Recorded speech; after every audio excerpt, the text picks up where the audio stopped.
नमस्कार दर्शक बंधु Odia knowledge academy YouTube channel को आपण मानक स्वागत। आपण जदि आम चैनल को प्रथम आसती दयाकोरी चैनल सब्सक्राइब बटन क्लिक कर चैनल को सब्सक्राइब करेंगे। वीडियो भल लगे निश्चय वीडियो को लाइक करेंगे, कमेंट करेंगे, शेयर करेंगे भूलें जहाँद्वारा आप प्रतिदिन नुआ नुआ अपडेट पाइपर। तो मान्यवर सुप्रीमकोर्ट को ये गोटे गुरुत्वपूर्ण राय आम से विषय आलोचना करवा। दयाकोरी वीडियो को शेष पर्यटन देखिए जहाँद्वारा आप संपूर्ण खबर विषय जानीपर। तो चलतु डेरी नक आरंभ करें आज खबरटी।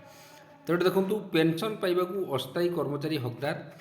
एटी मान्यवर सुप्रीमकोर्ट होती सर्वोच्च न्यायालय व्यवस्थार आमर सर्वोच्च प्रतिष्ठान जे कि गोटे गुरुत्वपूर्ण राय देती। जो पेंशन को नहीं जो राय रही पेंशन पाइबा जो अस्थायी कर्मचारी माने अच्छी से हकदार बोली एटी मान्यवर सुप्रीमकोर्ट गुरुत्वपूर्ण राय कहते।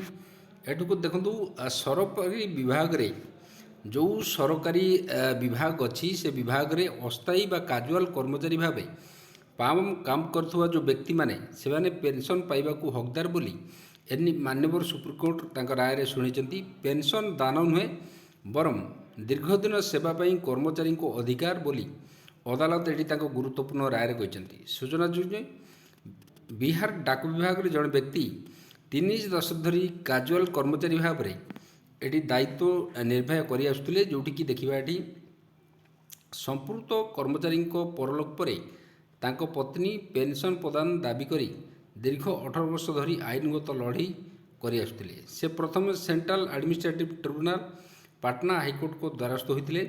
मामलाटी सुप्रीमकोर्ट रे पहुंचा पर विचारपति संजय करेल विचारपति एजे मसी को नहीं पीठ ए राय गुरुत्वपूर्ण राय शुणी। जोटिकी देखिबा पीठ निज राय दर्शाई जे अस्थायी सरकारी जो कर्मचारी दीर्घ वर्ष धरी सेवा जोगई आसुथिबारु से किंबा तांको पत्नी पेंशन पाइबा को हकदार सरकार निजको जड़े आदर्श नियुक्तिदाता बोली प्रतिपाद्य करने उचित।